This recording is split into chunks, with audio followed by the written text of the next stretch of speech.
bem-vindos a mais um episódio do podcast C-Level Connect, um espaço que irá reunir grandes mentes da liderança com visão e alma. Eu sou Val Aguiar e a partir de agora irei conduzir com vocês algumas personalidades que irão passar aqui pelo nosso podcast para inspirar líderes e transformar vidas e negócios. E hoje, gente, eu tenho a honra de conversar com ela. É cofundadora da C-Level Executive, tem uma carreira consolidada no mercado corporativo, passando por várias áreas de negócio em diversos segmentos. Ela atua diretamente com grandes grupos empresariais em fase de transformação e em projetos de recrutamento, avaliação e aconselhamento de lideranças. Ao longo da sua carreira, Renata Berkovits, ela entrevistou e avaliou centenas de executivos em processos críticos de tomada de decisões, acumulando uma visão privilegiada sobre os desafios e oportunidades que os líderes enfrentam em momento de transição. E ela foi do CLT a empresária e sócia do seu pai na C-Level e vem contar os desafios de mercado de ser filha do dono, né? E é um grande desafio, realmente. Seja muito bem-vinda, Renata. Gente, a sua trajetória é bem bacana e eu gostaria que você contasse um pouquinho pra gente, né? De como foi esse turbilhão todo. Já que no primeiro episódio, né, que foi semana passada, eu entrevistei seu pai e ele me falou que você é sucessora da C-Level. Olha só ainda não recebi aumento por isso, tá, gente? Mas muito obrigada por estar aqui. É uma honra, é um prazer contar um pouquinho da minha jornada, da minha história. Empreendedora, que se mescla aí a uma grande bagagem aí profissional também no mercado corporativo e quem vê sucesso não vê corre, né? Mas aqui a gente vem para contar os corres. Exatamente, né? Exatamente. Como é que você começou, Renata, né? Como é que foi essa sua transição, né? Mas antes disso, eu gostaria de saber quem realmente é a Renata Berkovits. Então, a Renata é uma pessoa apaixonada pelo trabalho. Acima de tudo, a palavra trabalho, ela me remete a muitas coisas boas, porque ela é a única forma da gente conquistar tudo que a gente busca. A Renata é mãe da Isadora, esposa, casada há quase 15 anos com o Mário, que me apoia aí, né, em todos os momentos.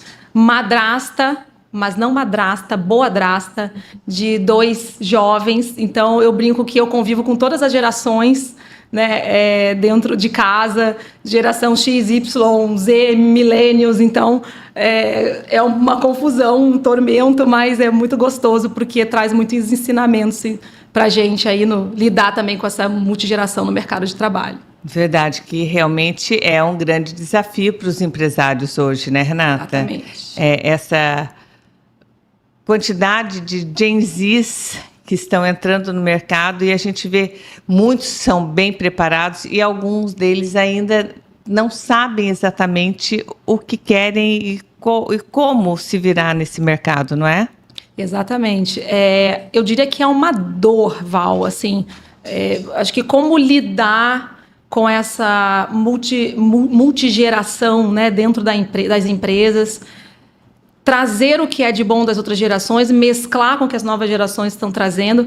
E eu brinco muito, né, nos meus conteúdos, quem me segue, que eu sou mestre nisso, até pela minha convivência dentro de casa. Então, eu consigo ver nitidamente a diferença da minha filha, dos meus enteados, do meu marido, o que ele viveu no mercado de trabalho, como pessoa também. E a gente é um aprendizado, né? Todos os dias é um aprendizado. E acho que dentro dessa minha trajetória de vida também, eu fui mãe com 28 anos, né? Então, eu peguei toda uma mudança, né, de mercado, de tecnologia, de desenvolvimento de tecnologia, junto com ser mãe, conciliar a carreira, né, executiva com todo esse momento. E eu fui percebendo o quanto a gente foi mudando.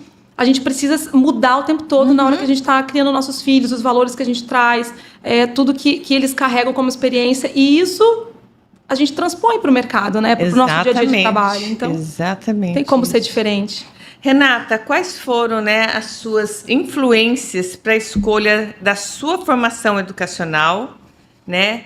E assim, né, qual é a sua formação também, né? Eu gostaria de saber exatamente, porque eu sei que você passou por várias empresas, de diversos segmentos, né? Mas como é que você chegou até aqui?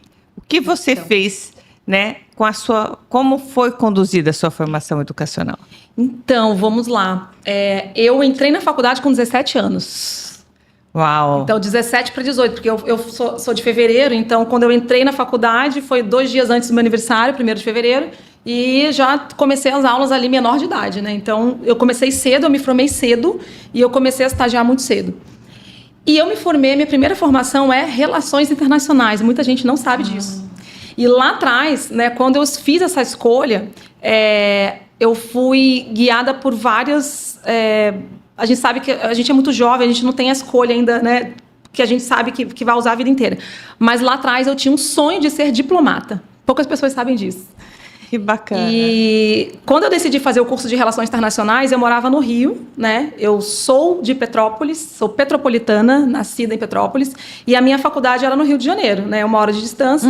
E eu ia e voltava, aquela loucura toda. E quando a gente decidiu, quando eu decidi fazer o curso em família, nós decidimos que eu iria estudar no Rio, foi pela distância, porque naquela época, não sei quem, os jovens não vão lembrar disso, mas isso era antes do episódio de 11 de setembro, lá atrás, né, quando aconteceu as Torres Gêmeas, Bin Laden, etc., aquela coisa toda. E o curso de Relações Internacionais ele não era famoso. Existiam 3 instituições no Brasil, praticamente. Sim. 3 ou 4, não me lembro. Então, ou era no Rio de Janeiro, ou era Vila Velha, ou era Vitória, e em Brasília, no Itamaraty. Né? Então, eu falei, bom, o Rio de Janeiro está mais perto, então aqui que nós vamos ficar. E eu comecei a faculdade achando que eu ia ser diplomata. Eu gostava de línguas, eu gostava de aprender inglês, me via viajando, trabalhando em embaixadas por aí, e achei que, né, tava tudo dominado. Vamos lá. Logo que eu comecei a faculdade, passando ali no primeiro ano, o curso tinha um viés muito grande em comércio exterior. Então, tinha uma formação muito grande ali para a questão do comércio exterior dentro do curso de Relações Internacionais. Então, você aprender todos os processos de importação, exportação. E eu me apaixonei por isso. E eu vi que eu não queria ser diplomata nada. Fiz um monte de simulação lá na faculdade, da ONU, aquelas coisas todas. E eu falava, não, isso aqui não é para mim. É muito formal demais, é uma cartilha, ter que respeitar as regras do país, né? Por mais que eu não concorde, eu sempre fui muito criativa. Então eu falava, não, se eu não vou poder criar aqui, não vai dar certo. Eu preciso de um lugar que eu possa criar. Aí eu vi aquilo, eu falei assim, não, é isso que eu quero trabalhar em empresa. Eu quero seguir. E muito influenciada pelo meu pai, que já tinha uma carreira executiva de muito tempo, né? Me espelhava um pouco nele e falava, bom, se ele está lá como diretor de empresa... eu vi que ele construiu toda a vida em cima daquilo ali, a gente teve sempre muito conforto, né, financeiramente falando. Eu falava, então esse é o caminho. Então eu vou para uma empresa, vou arrumar um estágio lá e vou ser executiva. Mudei completamente a minha visão de mundo ali. Então foi durante a faculdade que eu fui me apaixonando e fui entrando, comecei a estagiar muito cedo, primeiro numa empresa alemã de agenciamento de cargas internacionais, comecei a aprender muito sobre isso. E logo antes de finalizar o estágio, meu primeiro estágio, eu já tinha sido efetivada ali na empresa.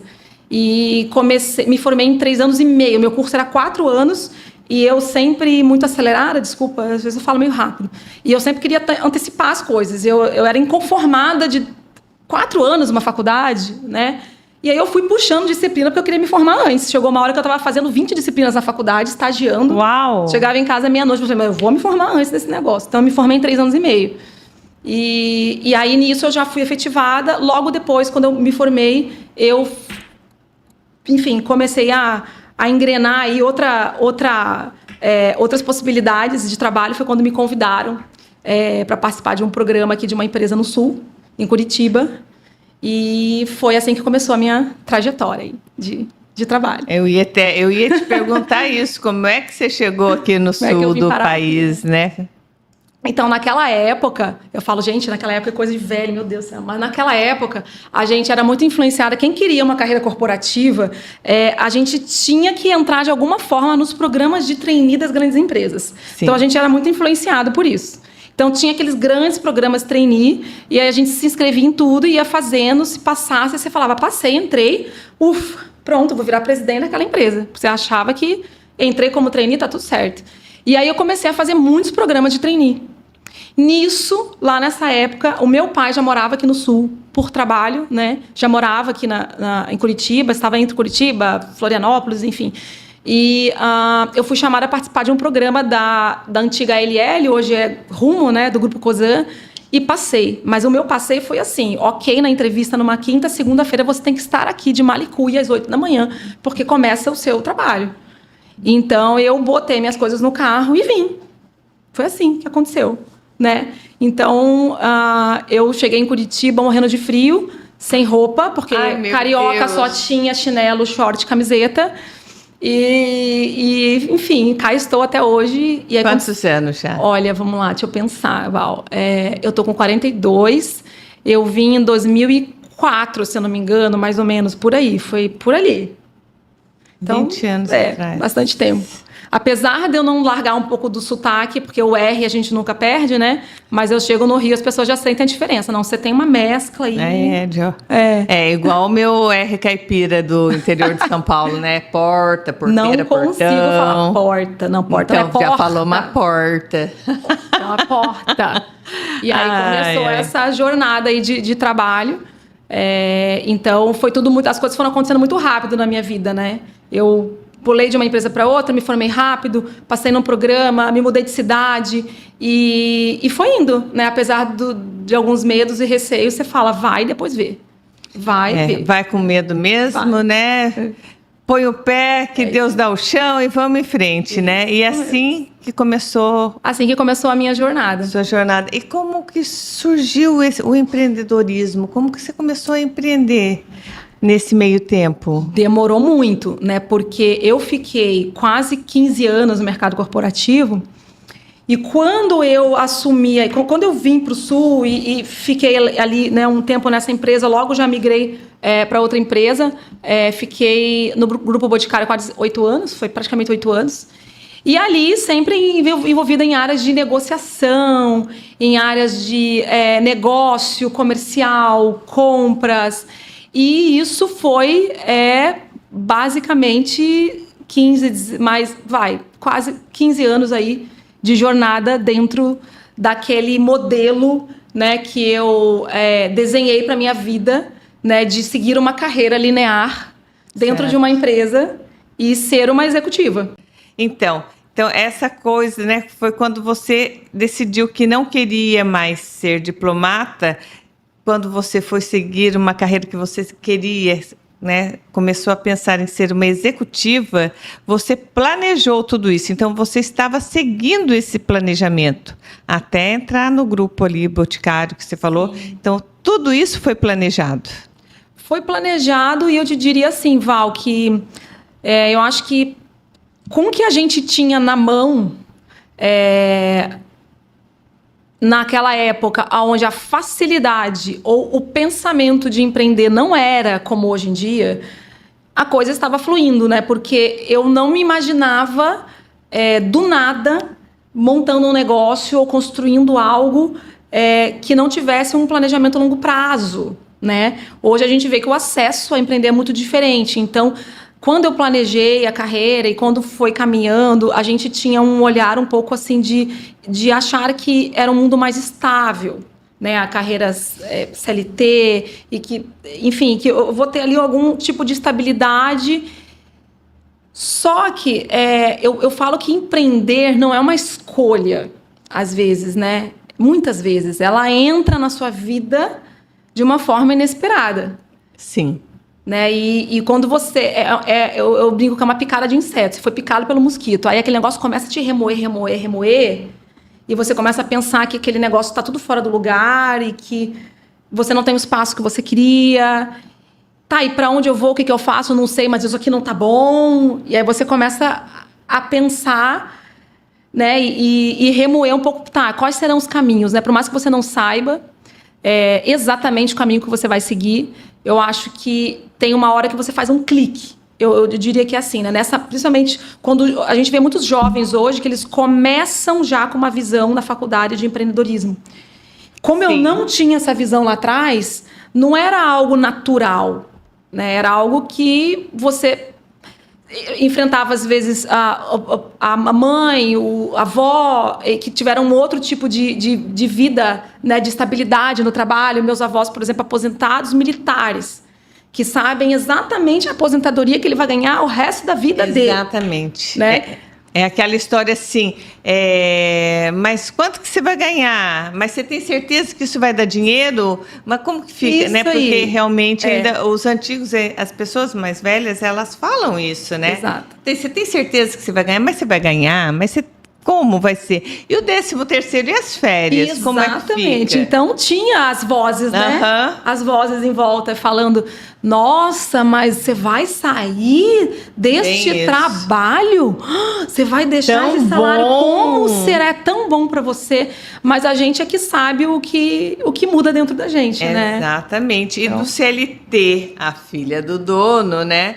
Como aconteceu, né, essa trajetória e a decisão, né? O que você estava começando a contar ali, como foi essa decisão de sair do CLT e ir trabalhar com o seu pai? Porque a gente sabe que realmente trabalhar com o pai ou com a mãe, trabalhar com a família é um desafio muito grande também, né? É um desafio, né? E eu, cada vez mais no nosso trabalho na Celeva, a gente vê muito isso, né? Lidando com sucessores, com empresários.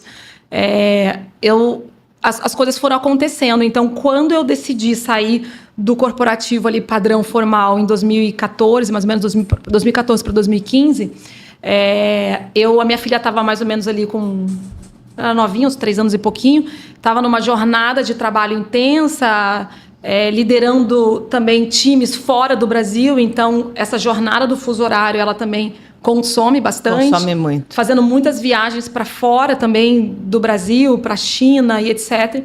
Foi quando eu comecei a sentir que eu precisava de mais espaço e mais tempo com a minha filha, comigo, com a casa. Foi aí que começou um pouco dessa virada de chave, antes de eu pensar que eu poderia vir a trabalhar com meu pai ou, né, na Celevo. Nesse momento, foi quando eu decidi sair, tirei um sabático, até tem lá no meu LinkedIn, tem uns meses ali que eu falo, período sabático. Não sei o que eu escrevi lá, mas é para pensar na vida mesmo. E esse período sabático, que era para durar 1 ano, durou, 2 meses. Porque numa conversa, né, veio esse desejo, né, da fundação da C-Level. Né? Meu pai já trabalhava no mercado de executive search há bastante tempo, já tinha uma carreira consolidada, já tinha essa experiência como headhunter, né? Brasileiro adora falar esse nome, headhunter, mas caça-talentos. Caça-talentos, quase isso. Meu pai vai me matar falar isso aqui, mas é mais ou menos isso. Mas veio esse convite de integrar, né? De cofundar a empresa com ele, com o escritório em Curitiba. Ele estava numa carreira executiva lá em São Paulo também, um bom tempo. E eu pensei, como? Porque eu venho de um histórico de trabalhar em áreas que não eram teoricamente ligados a pessoas, a talentos, RH e etc. E eu falava, tá, mas como é que eu posso ajudar nisso, né? E nesse período eu estava fazendo a minha formação de coaching executivo empresarial, porque eu queria muito usar a minha experiência, usar o que eu conhecia para conectar as pessoas com seus objetivos de vida. Então, quando eu decidi fazer essa formação, ela foi muito para trazer algo que eu já fazia naturalmente dentro das empresas, que eu mais gostava de fazer, que era ajudar as pessoas a encontrarem os seus caminhos. Então, até na minha jornada de líder, né, quando a gente tinha que desligar alguém, quando a gente tinha que remanejar alguém, isso era muito forte em mim. Eu queria achar o lugar certo para aquela pessoa. Então, isso falava muito, muito forte comigo, né? E as pessoas vinham me dar esse feedback na empresa. Nossa, se você está pensando em alguma coisa de carreira diferente, vai falar com a Renata, que ela é a pessoa que vai te direcionar. E as pessoas conheciam, né, o meu pai, o histórico dele, e também falava, aproveita e marca uma reunião com o Renato, porque ele é uma pessoa que quer mudar de empresa, então fala com ele que ele vai te ajudar lá a saber uma vaga lá, né? O seu pai estava falando, né? Não é nem RH, é gente e gestão, né? Você, como ele, você está me contando aqui, e me fez lembrar algumas passagens da conversa que eu tive com seu pai e que ele fala também, né, de uma outra forma, mas ele fala disso, dessa empatia e de saber lidar com pessoas e querer estar com pessoas, né? E você é uma pessoa muito relacional. Sim. Né? Assim, conheci a Renata no final do ano passado, 25, não, 24, nossa, eu já estou em 26, gente, nossa, que loucura, que passa tudo tão correndo. E assim, sempre, desde a primeira vez que eu te vi, né, falei pro seu pai, é minha nova velha amiga de infância, né, porque assim, é tudo tão rápido, essa mulher é um furacão, e ela vai, ela vem, e ela acolhe, nossa, e isso é muito bacana. E nessa sua fala, né, um pouquinho antes, eu estava pensando aqui, quando você falou, né, que você tinha a sua filha pequena, você queria ter mais tempo com ela, você queria ter mais tempo ali com a família, mas, ao mesmo tempo, não queria se desvencilhar do trabalho, porque é uma coisa que é sua, né? A gente começa a conviver com você e vê que você realmente gosta do trabalho, gosta do que faz, né?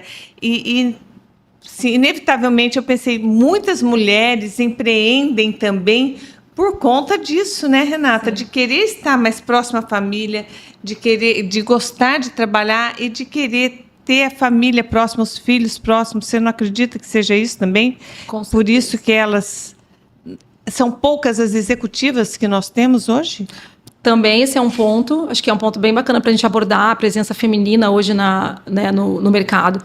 E voltando ao que você comentou, não é nem a questão do tempo em si, porque é uma ilusão, né? Não é porque você vai empreender que você vai ter mais tempo. Você tem menos, né? Na verdade.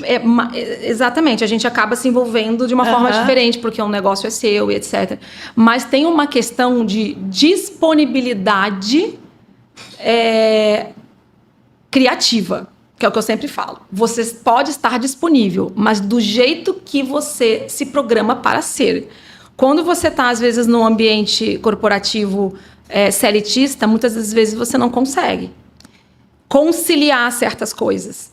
Então, o mundo pós-pandemia, antes da pandemia que nós vivemos, era um mundo muito diferente com relação à disponibilidade de tempo. Eu estava lembrando, vindo para cá, a gente comentando no carro. A gente se deslocava, pegava um voo às 6 da manhã para estar em São Paulo, fazer uma reunião de 8 às 9 e voltar.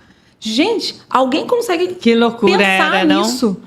No tempo que você fez isso, você já fez 10 reuniões, né? Dentro da sua casa ou no escritório, enfim. Então, essa disponibilidade ela é diferente. O que eu vejo hoje é que muitas, até colegas de trabalho mesmo, que tiveram filhos, etc., conseguem equilibrar um pouco melhor os pratos pelo pós-pandemia, as empresas estarem se acostumando com essa cultura um pouco mais híbrida, digamos assim. E no que você comentou da presença feminina no mercado, claro, isso é um fator, né? Com certeza. A gente... eu sempre falo, o homem executivo, ele pode ter 5, 10 filhos, que o horário dele, a rotina dele continua exatamente a mesma coisa. O homem, quando ele tem que fazer uma viagem a trabalho, ele fala, amor, eu viajo hora tal, volto dia tal, ok, você precisa de algum suporte, mas a mulher, quando ela tem filhos ou quando ela precisa mudar a rotina dela, é toda uma rede de apoio que a gente mobiliza, é todo um pensamento que a gente tem de como é que vai ser aquela rotina. Então, isso é um dos fatores, sim, e eu acho que, por outro lado, o pós-pandemia ajudou um pouco a equilibrar isso, né? Mas lá atrás, eu brinco que as coisas eram um pouco mais complicadas com relação a essa disponibilidade de horário e tempo, né? Então, acho que muitos burnouts poderiam ter sido evitados no mundo híbrido que temos um pouco hoje. Com certeza. Então, acho que esse é um ponto. O que você acha que falta no mercado para nós termos mais executivas, mulheres ocupando as cadeiras das empresas?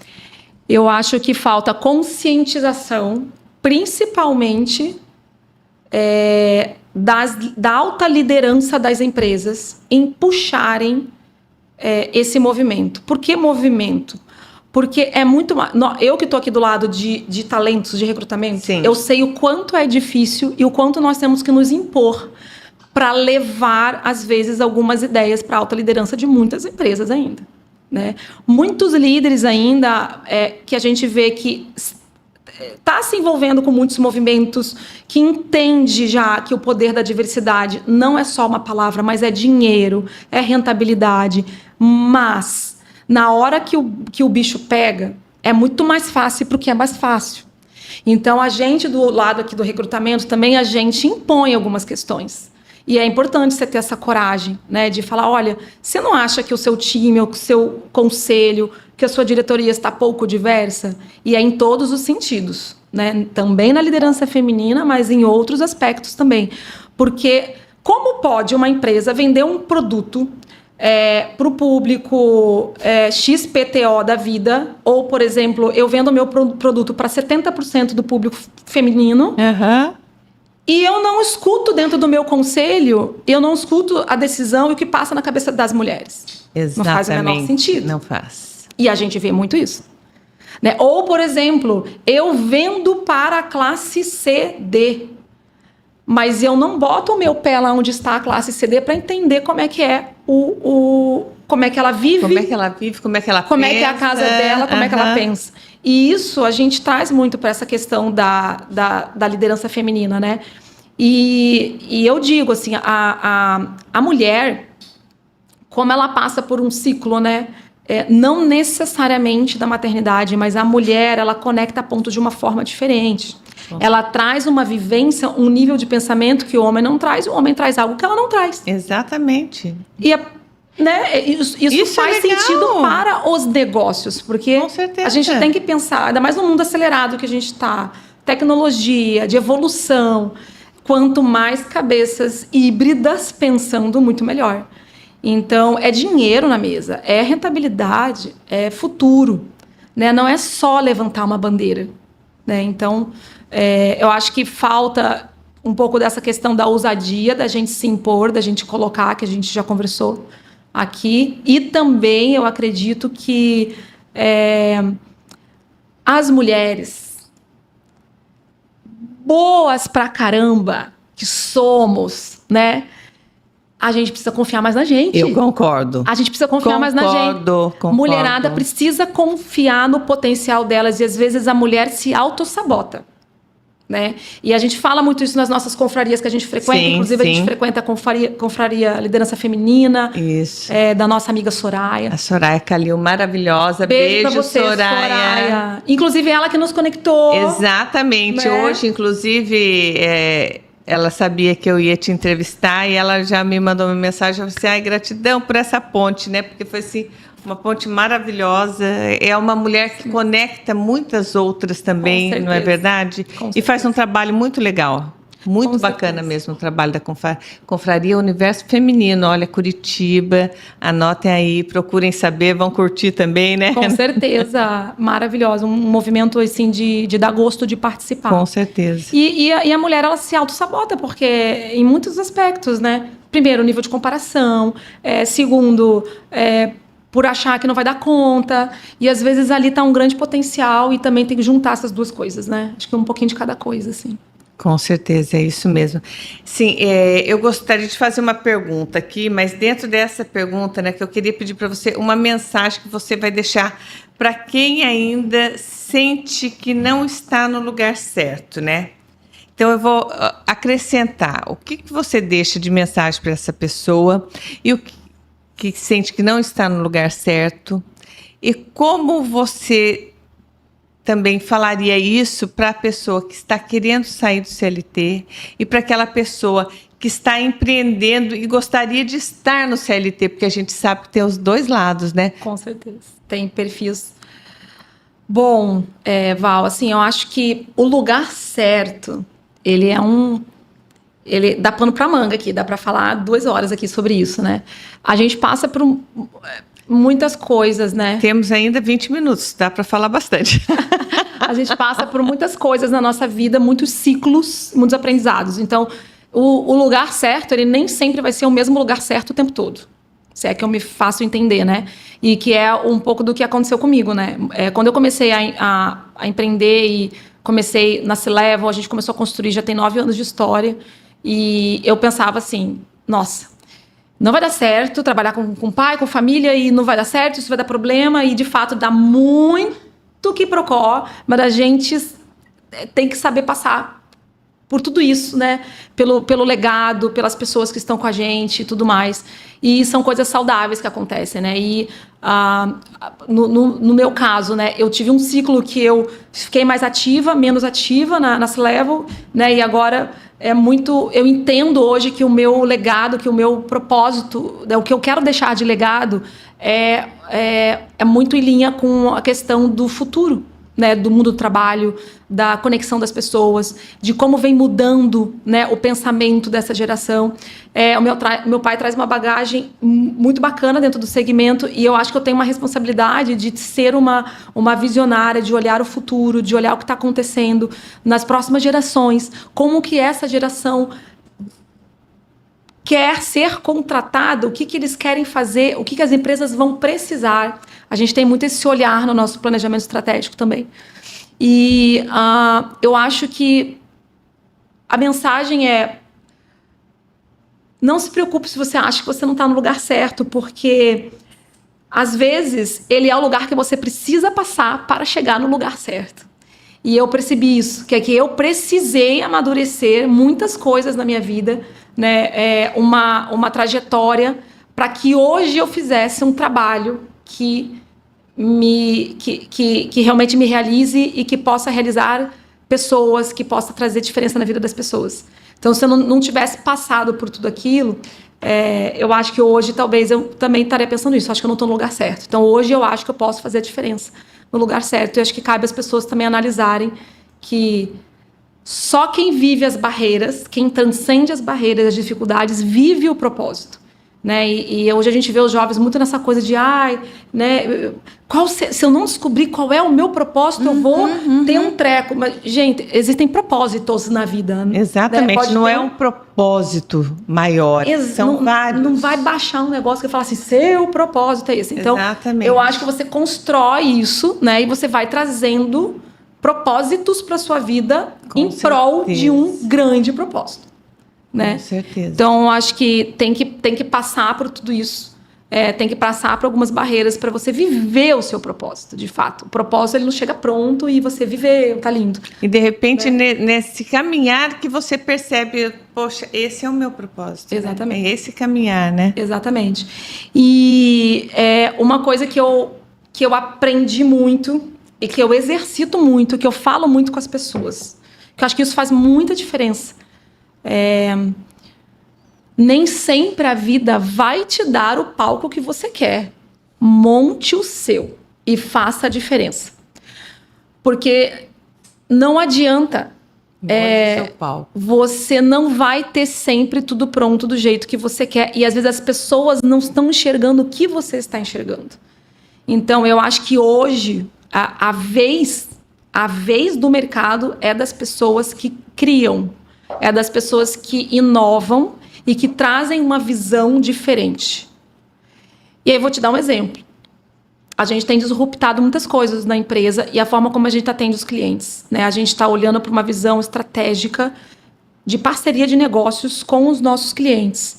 E quando a gente fala, por exemplo, em atender as empresas, atender os RHs, atender os times de talentos, suprir as necessidades das empresas em pessoas, isso passa muito além do recrutamento. Isso passa pela nossa responsabilidade de tornar aquelas áreas de pessoas, os RHs, um hub de reciclagem, um hub responsável pela atualização das suas pessoas. Né? O que a gente está chamando hoje de Reskilling Hub. Né? Então, a gente também está mudando a nossa forma de se comunicar. E a gente está criando conceitos e criando novos produtos e estratégias o tempo todo. Que bacana, que bacana. Então, esse é o futuro da C-Level. Olha, é o futuro que a gente pensa que vai ser hoje. Pode ser que a gente mude porque a gente vai acompanhando as necessidades do mercado. Mas sim. Mas no momento é esse. Exatamente. E sem apego também, né? Eu acho sem apego. Sem Nossa, apego. Perfeito, né? Renata. Sem apego, porque se a gente não escuta a visão do cliente, o que ele quer lá dentro, o que ele precisa lá dentro, E nem que por isso a gente tem que desconstruir tudo o que a gente construiu até agora, nós vamos fazer. Então, acho que esse é um legado aí que a gente está construindo. Bacana. E então, assim, a mensagem principal que fica é: o lugar certo é aquele que você constrói. Então, acho que é um pouquinho desse Nossa, lugar. adorei. Vou anotar essa, tá? Vou anotar essa. Meu Deus, quantos insights vieram, assim. A cabeça começa a borbulhar. Eu sou aquela uma que você vai falando e eu vou formando uns filminhos. Eu vi uns balãozinhos aí, assim. Você percebe, Eu percebi uns balãozinhos. Eu vou longe, gente, como eu viajo. Tem hora que eu falo assim, meu Deus, esse TDAH me deixa louca. Mas é por isso que você é a pessoa certa para estar aqui, porque a gente quer reconstruir, construir o tempo todo. É isso aí. Renata, eu gostaria de aproveitar para agradecer a confiança que vocês estão depositando em mim, você, seu pai, a C-Level, né? Pelo convite para ser advisor da C-Level aqui em Santa Catarina, né? Assim, eu fiquei muito honrada pelo convite de estar como host desse podcast, o podcast da C-Level Connect. Nossa, assim, estou muito feliz realmente, que Deus nos abençoe a todos. Eu tenho certeza que vai ser um grande sucesso, que não tem como não ser, porque acredito, os convidados, gente, vocês vão ver, eu já falei no último episódio, né? O último episódio com o Renato, sobre isso. Os convidados são convidados de peso, são pessoas assim inspiradoras, são pessoas que, nossa, eu não posso dar muito spoiler, mas vocês vão amar os convidados. São pessoas que são empresários maravilhosos, são executivos que inspiram outras pessoas. E eu estou assim, muito, mas muito feliz mesmo de fazer parte dessa nova jornada da C-Level. Gostaria também de falar para vocês o seguinte, que a partir de agora vocês vão acompanhar a Renata em todos os episódios, que ela estará junto comigo aqui, conduzindo todos os podcasts, com toda essa energia que ela tem, porque ela tem uma energia, gente, que é assim, fora de série. Quem convive, quem está perto, a gente não consegue ficar calminha nem parada, porque ela vem de um jeito muito bom e ela bota todo mundo para cima e faz um auê danado. Não dá para ficar quietinho perto dela. Mas então, a energia muda o ambiente, né, Val? Muda o ambiente. A gente fica ativa e vamos. Exato. Renata, muito obrigada. Muito obrigada mesmo pela confiança, pela credibilidade que vocês estão depositando em mim. E por fazermos parte agora dessa equipe. Agora nós somos a equipe C-Level Connect. Com certeza. Todos os episódios semanais aqui para vocês e com muita gente de nome e de peso nesse meio empresarial. E aproveitar também, se vocês quiserem interagirem com a gente, sugerirem personalidades que vocês queiram escutar no mercado. Muitos podem ser nossos clientes, nossos parceiros de negócio, nós vamos trazê-los aqui. Então, contribuam, que nós vamos escutar vocês. É isso aí. Obrigada, Val. Obrigada, meu bem. E nós chegamos ao fim desse episódio e a partir da semana que vem, nós estaremos trazendo um empresário muito conhecido em todo o país e aqui na América do Sul todinho também. Quem estará conosco será o Mohamed Abud Vadi. O Morra. O Morra, né? O Morra. Exatamente. Ele estará aqui conosco e vocês vão se inspirar demais na história de vida e na história empresarial que ele tem, né, Renata? Exatamente. Não percam. Incrível. E nos sigam nas nossas redes sociais, YouTube, Instagram, LinkedIn, Spotify. Estamos lá. C-Level Connect. Desculpa, C-Level Executive. Exatamente. Aguardamos vocês no próximo episódio. Obrigada.